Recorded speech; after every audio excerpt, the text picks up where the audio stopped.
back to the channel. Hope you guys are having a good day. I know it's been a fat minute since I posted a YouTube, but don't worry, it's gonna be definitely worth the wait of you guys waiting for videos. I have a huge surprise that I'm waiting to show you guys right now. Today we actually have Dyno again, because if you guys haven't noticed, we have something in the back that we installed. We have Dyno today that we're gonna be retuning this car for Nitrous. We're not trying to make any more power out of it. We're done making power. This is mainly just to help spool the turbo for the lower RPM, because since it is a big turbo, we want less lag. So that's what we're gonna be doing today.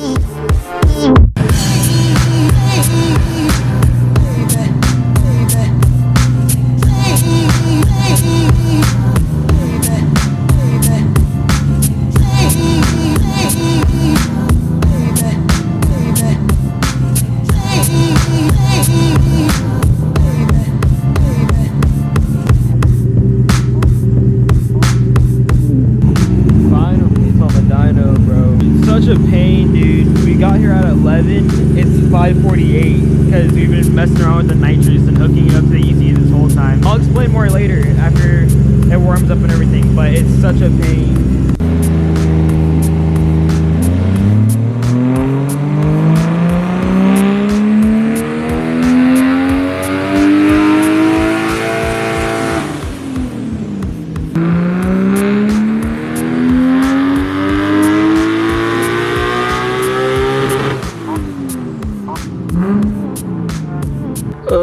Alright guys, we're back. It is now the next day. As you guys can tell, we're back at home. I'm sorry I didn't film that much when we were at the shop. So the reason I didn't film that much when we were at the dyno is because we were literally having so many problems, not a lot of problems, but we were having problems hooking up the nitrous to the ECU, because what happened is we had this box hooked up first, and what this box is, it's the Zex wet nitrous kit system. It mixes the fuel and the nitrous together and sprays it, and if it doesn't see the correct mix, it won't spray. So there's a computer inside of here, and what we were doing is trying to hook it up to the actual computer in the car, so that way the computer in the car could actually say when to spray instead of that computer saying when to spray the nitrous. So basically, when you have two computers fighting each other, we just run into problems. So we just couldn't really get that thing to fire the correct way when hooking it up to that, and it started pulsing, using all that stuff. So, and when it starts pulsing, it starts spraying nitrous, so that's very dangerous. So what we did is we literally went through, we took that off, and we put just a single fogger solenoid on the car for right now and hooked it up to the AM Infinity, so that way the Infinity can control when this turns on. So we did all of that and got all that sorted out and figured out. We were literally there for hours trying to figure out how to hook this all up. So then after we got that hooked up, literally like 4 hours later, at this point it's like 4 or 5 o'clock, we put the car on the dyno. And as you guys seen, we were doing the pulls, and the first time we did the pull, the car dynoed at like 80 or something like that. It did like 800 horsepower, and we were like, huh, that's weird. And the turbo was also coming on. That turbo was also coming on way later than before when we first dynoed the car. And as you guys know, the car made 1105 the first time we dynoed the car, the first tune we had. So that was weird. And then I'm gonna get to that in a second, but we also noticed that the fuel pressure was dropping too. So we were like, wow, that's great. Since the fuel pressure is dropping, we don't want to keep turning it up and doing pulls and stuff like that. So then we did another pull, one more, just to try to fix the fuel pressure issue. And then the car ended up dynoing at 990, and it was still coming on way later, and fuel pressure was dropping. So we think the issue is that the fuel pressure regulator is going out, because it is very, very old, and we already changed the fuel pumps and everything. We're gonna change that. And then not only that, but the car was coming on way, way later, and we noticed that we took the intake off, and we noticed that this thing is very like draggy. Like when we first got the turbo, you would be able to spin it and it would spin forever. Like you turn the car off and it would spin forever, and now it's like draggy and stuff like that. So this is most likely the problem for the car, why it's taking forever to come on the boost, like a whole another 1000 RPMs later, which is very, very bad. So he ordered a new turbo, so that's gonna be here in a couple days. I think like 2 or 3 days, or no, this should be here tomorrow actually. So we're gonna put a new turbo in the car, and that's gonna fix the issue with the car coming way later on in the boost. And it's also not holding the boost that it should be. 30 pounds, and it's only going to like 25, 26 pounds and then falling off. So that's that problem. Not only that is, we're gonna go ahead and change this regulator out too. So yeah, that's why I didn't film that much when we were at the shop and at the dyno, and that's why we didn't film that many pulls, because we were just having problems with the car.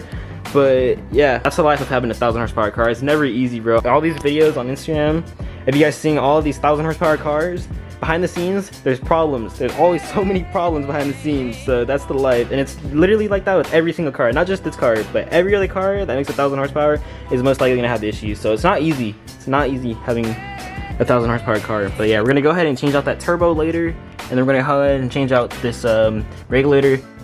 All right, guys, it's now the next day again. So what we ended up doing was changing the fuel pressure regulator. As I said in the last clip, we thought that was the problem, so we changed it and took the car out last night, and it still didn't do anything. The fuel pressure was still dropping, not like a lot more, but it was still dropping.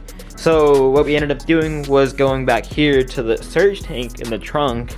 And as you guys know, I don't know if you guys know or not, but that the surge tank had 2 fuel pumps and then 1 lift pump in the actual tank, and the lift pump would feed fuel into the surge tank, and then the surge tank would be full, and then to the 2 pumps in here is what would feed fuel to the engine. So when we were on the dyno, when we first tuned the car, we cut it off at 30 pounds because anything after 30 pounds we would start dropping fuel pressure. So we just cut it at 30 and we didn't go for any more power. So what we ended up doing was adding another pump now into the surge tank yesterday, and now just to be safe and everything, and then now we took it out again, and then now the fuel pressure is holding steady, so that is very good. Its fuel pressure is holding great now. So now what we're gonna do is we're gonna go back to the dyno and actually turn up the power. Now we can turn up the boost from 30 pounds. We'll probably cut it at like 40 pounds of boost, just because we don't want to end up lifting the head or anything like that. So yeah, now we have 3 fuel pumps in here. There are 3 Aeromotive 450 fuel pumps in here, so that is plenty of fuel now going to the engine. So now we're gonna have perfect fuel pressure, and we can turn up the boost and turn up the power. So last time we ended at 1105, now we're gonna turn it up now and see how much we can do. So yeah, we did that, and then now not only that is, I told you guys the turbo was coming on way later. We actually ended up getting a new turbo. So what we did, let me turn the light on, is we took off the old turbo. Here's the turbo right here. It was dragging a little bit, not dragging, but it's like it's not spinning as free as it was. So that's probably our problem as to why the turbo was coming on 1,000 RPMs later than it was. So what we did was we ordered a new turbo. So now here's the new turbo. It's the same size turbo. It's still a 73-75 size turbo, except this time it has the T51 R mod he got. So, and it spins way more freely now. So opposed to this one that wasn't spinning as freely and getting a little bit like not draggy, but it wasn't spinning as free as when we first got it. So you got a new one. Now it has the T51R mod, so now it's gonna whistle like crazy loud right now and sound like a jet. So that's gonna sound sick. So we're putting that on right now. See the Nitrous bottles, and yeah, we're getting everything all buttoned up and ready for Saturday, because I don't know if you guys know or not, but Saturday we have another half-mile event that we're going to. So we honestly thought that the turbo wasn't gonna get here in time, but thankfully it came today. So now we're gonna throw the turbo on and then go back to the dyno and retune one more time for the nitrous, so that way we can have the nitrous for Saturday as well and have more boost. So we're gonna go turn up the boost and add the nitrous, or tune the nitrous too, to help the turbo spool quicker. So yeah, that's what we're doing right now. Gonna prime the turbo.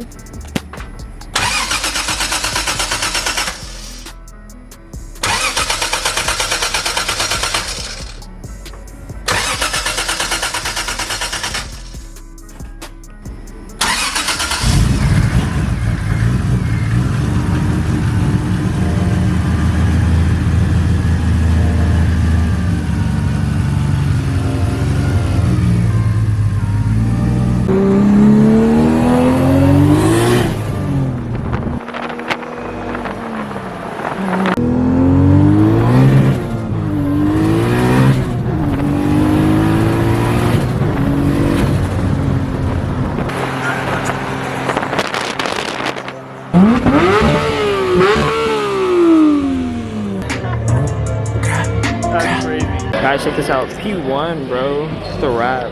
Insane. It's like a unicorn color, kind of like, hey, they're on this side too. That's crazy.